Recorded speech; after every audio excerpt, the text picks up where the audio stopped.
Today on Public Eye News, Canada has cleared its fourth coronavirus vaccine, and Munising public schools are reopening as more teachers are vaccinated. Later, Megan Tarcia will have your weather, and Devontae Stein will have your sports update. Hi, I'm Marin Parks. And I'm Scott Mitchell, and this is Public Eye News.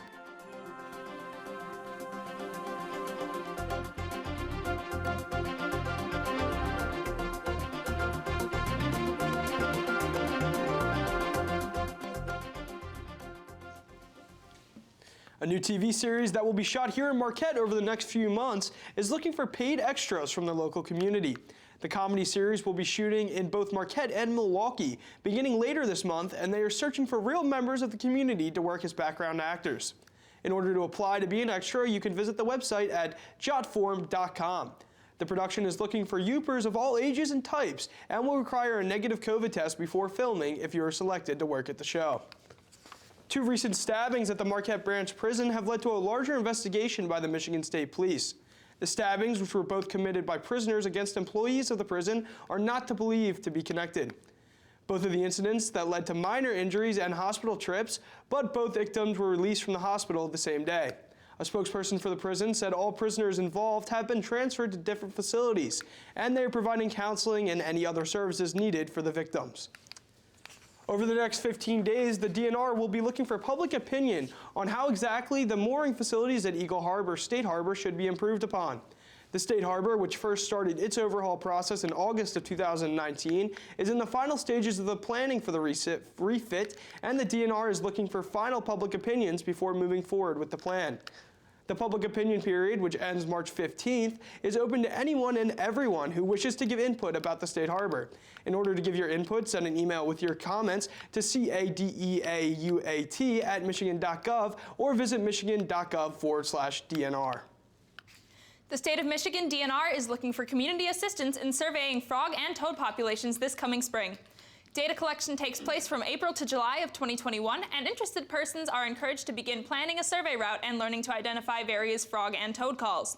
Survey routes must feature 10 stops, each of which is to be surveyed 3 times and are to be submitted by April for approval.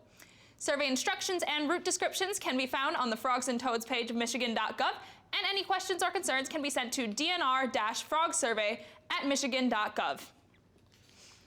In the Munising Public School District, schools have been reopened to in-person learning. The schools are currently operating with 90% of students returning to the classroom and 70% of teachers already vaccinated.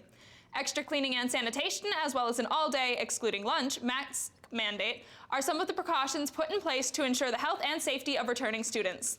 Another major change implemented in response to COVID-19 is lunchtime procedure. Capacity for the lunchroom has been drastically reduced, and rather than have large tables, students are asked to eat at socially distanced desks. However, despite the comeback of in-person learning, Munising Public Schools wishes to remind the public that COVID-19 is not yet over and that there is still much work to be done. Michigan Governor Gretchen Whitmer is expected to meet with the Michigan National Guard soldiers on Friday following reports of inedible food being served to the soldiers. The National Guard had been served inedible food while in Washington, D.C. for a 6-week deployment, of which they have 1 week left. Despite this, the U.S. Capitol Police want to extend the Guard's deployment for 2 more months, an offer which Whitmer is expected to decline. According to Bobby Letty, a spokesperson for Whitmer, the Michigan National Guard has already been called upon in response to various incidents throughout the past year, and though they have done their jobs well, Whitmer is eager for the soldiers to return home and will not be extending their capital assignment past its original March 12th end date. After this break, we will be back with your national and international news. On this episode of UTR, it's our Tips of the Fingers episode, where we wander across the top of Michigan's mitten. We'll show you some kickback cabins on Lake Huron, an Italian restaurant the locals love, and we'll fly through the trees near Mackinac. Then we'll take you to a dam site inn, a little town with a good heart, and a state park that will blow your natural mind. Get ready to explore the cool people, places, and things that make Michigan a great place to be. Tonight at 5 on WNMU TV. Welcome back. One of the strongest earthquakes to hit the South Pacific in modern history caused panic in countries like New Zealand today.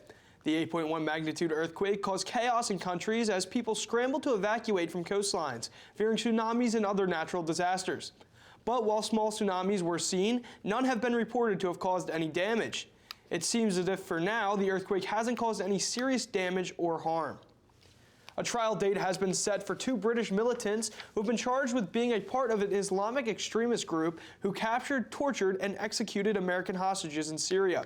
The group, known as the Beatles, traveled throughout the Middle East and took Americans and English prisoners before executing them. They were captured by Kurdish forces in 2018 and are currently being held in the U.S.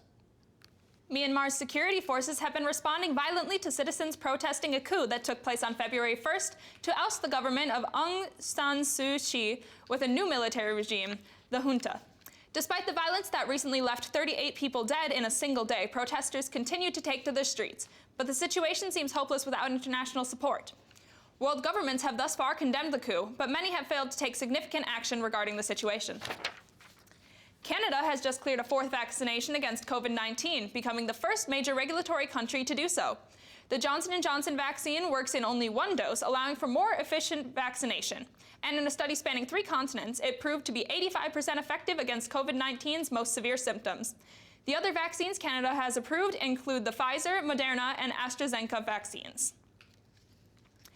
The Senate is moving closer to voting on President Biden's coronavirus relief package, dubbed the American Rescue Plan. Natalie Brandt has more details from Capitol Hill. Senators returned Friday morning to debate the $1.9 trillion coronavirus relief package. The American Rescue Act of 2021, Section 2, Table of Contents. But only after a nearly 11-hour reading of the 628-page bill, which lasted until 2 a.m. I'm sure you all didn't expect that part of your job this week would entail standing on your feet and reading dense legislative language for more than 10 hours straight. I can't imagine that's anyone's idea of a good time. Today is expected to be dominated by what's known as the vote-a-rama, where senators have unlimited opportunities to propose amendments. This is a chance for Republicans to try and change the shape of the bill, which they argue is too big and not targeted. This isn't a pandemic rescue package. It's a parade of left-wing pet projects that are ramming through. They're ramming through during a pandemic. Democrats have agreed to a new proposal to lower federal unemployment benefits from $400 a week to $300 a week, but they'll keep them running through September. As for direct payments, people making up to $75,000 a year will receive the full $1,400 stimulus checks. And Republicans will likely propose cuts to the $350 billion in funding for state and local governments. A massive cash bailout for mismanaged state and local governments, multiple times the size of COVID needs. Help states keep educators and firefighters and sanitation workers and others on the job. A final vote isn't expected in the Senate. Mrs. Feinstein, aye. Until this weekend. Natalie Brandt, CBS News, Capitol Hill. Pope Francis brought his message of religious coexistence to Baghdad Friday. The pontiff's 4-day trip to Iraq, the first ever for a pope, is a show of support for the dwindling Christian community there, which has been suffering under attacks from Islamic militants. Pope Francis' trip is controversial, as it comes as COVID-19 infections are rising in Iraq and there are concerns over the country's security. Chris Livesay reports from Baghdad. In a historic appearance at the presidential palace in Baghdad, Pope Francis offered hope that the future will be based more on what unites us than what divides us. The Pope's arrival earlier in the day was met with much fanfare. The country's prime minister greeted him as dancers and musicians lined a red carpet. He walked with a visible limp, a sign that his sciatica may be bothering him. This is a trip 2,000 years in the making, the first time any pontiff in the history of Christianity has set foot in the birthplace of Abraham of the Old Testament. The Pope is here to visit one of the most ancient and beleaguered Christian communities on earth. Decades of war and terrorism have squeezed them into the margins, says Archbishop Bashar Warda of Erbil. Bombing churches, kidnapping and killing bishop and priests and Christians because they are Christians, that's religiously motivated. The town of Karakosh, historically Christian, was sacked by ISIS militants in 2014 and retaken by Iraqi forces in 2016. Today, Christian refugees are returning and rebuilding and preparing for the Pope's visit on Sunday. Pope Francis has insisted on coming here, despite the many challenges and the many people who don't want him to, says this Christian from Karakosh. The coronavirus pandemic is another challenge. Iraq now averaging 4,000 new cases daily, with triple the infections in the past month. Iraqi and Vatican authorities insist COVID safety measures will be strictly enforced, and note that Pope Francis and his entourage have all been inoculated. But as the Pope's motorcade drove through Baghdad, some in the crowd wore masks, while others did not. Chris Livesay, CBS News, Baghdad. Stick around, because after this break, we will be back with weather and sports. First, there was darkness, then endless blue, and then an island. It has lived many lives: native sanctuary, military stronghold, global marketplace, magnificent resort.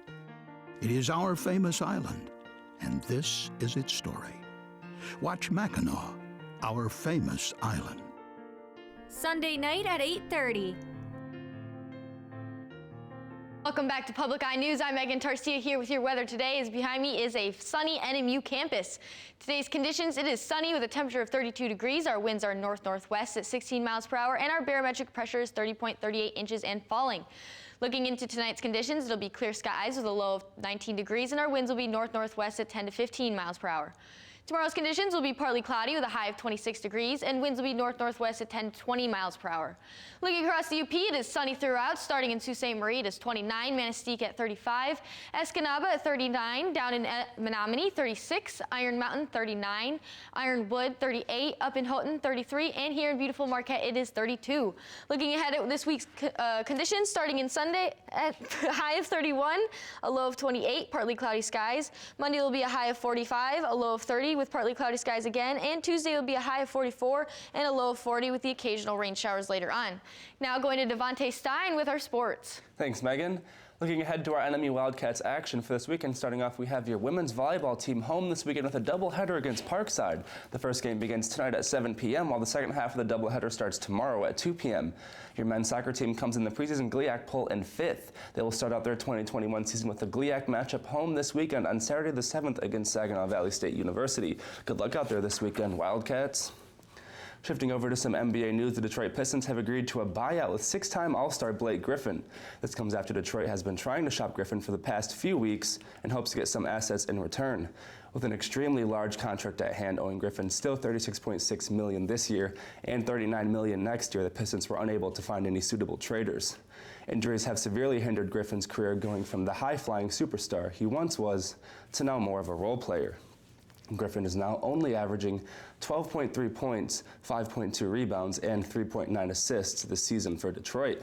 Several teams have already shown interest into signing Griffin to a much smaller contract now that he is an unrestricted free agent, such as the Brooklyn Nets, Golden State Warriors, Miami Heat, and the Portland Trail Blazers. Staying right here in the NBA, looking at last night's action, we saw the Washington Wizards take down the Los Angeles Clippers 119-117 behind Russell Westbrook's 27 points and 11 assists. The Detroit Pistons fell short on the road against the New York Knicks 114-104. Julius Randle had a monster game for the Knicks with 27 points, 16 rebounds, and 7 assists. The Portland Trail Blazers outlasted the Sacramento Kings 123-119 behind Damian Lillard's 44 points. De'Aaron Fox also had 32 points and 12 assists in the loss. The Milwaukee Bucks edged past the Memphis Grizzlies 112-111 behind Giannis Antetokounmpo's 27 points, 11 rebounds, and 8 assists. The Miami Heat defeated the New Orleans Pelicans 103-93. Jimmy Butler led the way for Miami with 29 points and 9 assists in the win for the Heat. And that's all the time I have for you today in Public Eye News. Thanks for tuning in. We will see you again tomorrow.